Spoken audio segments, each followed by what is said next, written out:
সবাইকে নমস্কার বন্ধুরা, ডেইলি শিলচারে আপনাদের সবাইকে স্বাগতম। বন্ধুরা, আমি আজকেও আবার আপনাদের জন্য বিশেষ বিশেষ সংবাদগুলো নিয়ে আসলাম।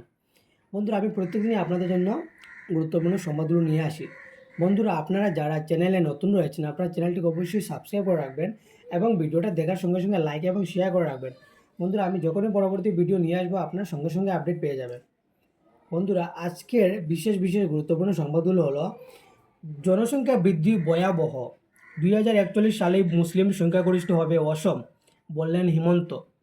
প্রতি 10 বছরে মুসলিম বাড়ছে 22 লক্ষ করে, জনসংখ্যা নিয়ন্ত্রণের ব্র্যান্ড অ্যাম্বাসাডর হন রাহুল। অসমে মুসলিম জনসংখ্যার ভয়াবহ বৃদ্ধির কথা বলে বিরোধীদের কটু সমালোচনার মুখে পড়েছেন তিনি, কিন্তু তাতেও না দমে আগামী 1.5 দশকের মধ্যে গোটা অসময় মুসলিমের দখলে চলে যাওয়ার বার্তা দিলেন মুখ্যমন্ত্রী হিমন্ত বিশ্ব শর্মা। তিনি হিসাব করে দেখিয়েছেন প্রতি 10 বছরে মুসলিম জনসংখ্যা বৃদ্ধি পাচ্ছে 29% হারে। সেই হিসাবে 2031 সালে রাজ্যে হিন্দু মুসলমানের জনসংখ্যা সমান হয়ে যাবে এবং 2041 সালে মুসলিম সংখ্যাগরিষ্ঠ রাজ্য হবে অসম।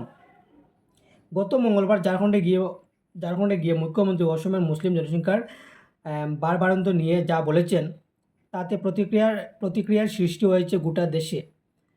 আসাদুদ্দিন ওয়াইসির মতো নেতাও তার সমালোচনা করেছেন, কিন্তু অবস্থানে অটল থেকে নিজের বক্তব্য আরও দৃঢ়তার সঙ্গে প্রতিষ্ঠা করেছেন মুখ্যমন্ত্রী।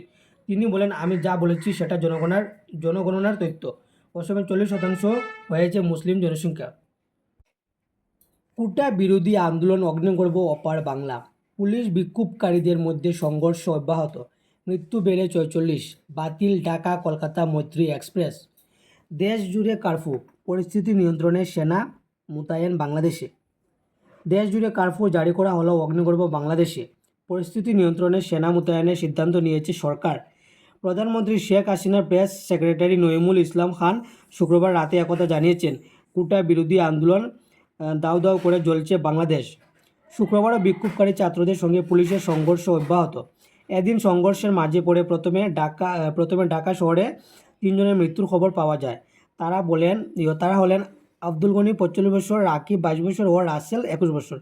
তবে রাতে যুগশঙ্কর ঢাকার প্রতিনিধি জানিয়েছেন, সংঘর্ষের জেরে এদিন গোটা বাংলাদেশে মোট 14 জনের মৃত্যু হয়েছে। এর আগে বুধবার 6 জনের মৃত্যু হয়। বৃহস্পতিবার আরও 24 জনের নিহত হওয়ার খবর মেলে।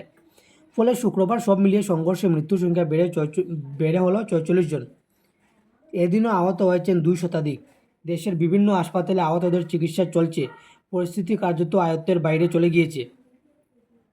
অমৃত বৃক্ষ অভিযানে 3 কোটি চারা রোপণের টার্গেট।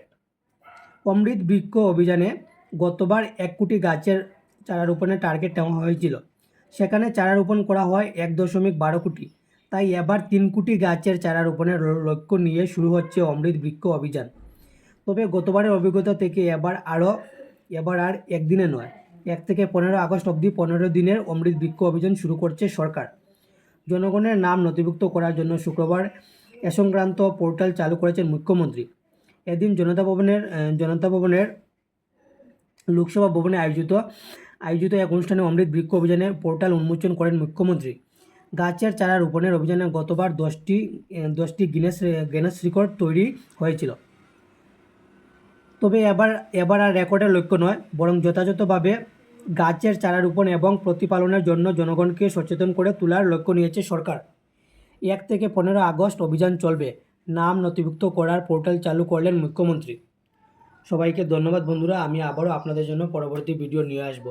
এবং বন্ধুরা, আপনারা যারা চ্যানেলে নতুন রয়েছেন, আমার চ্যানেলটিকে অবশ্যই সাবস্ক্রাইব করে রাখবেন বন্ধুরা। আমি যখনই পরবর্তী ভিডিও নিয়ে আসবো আপনারা সঙ্গে সঙ্গে আপডেট পেয়ে যাবেন।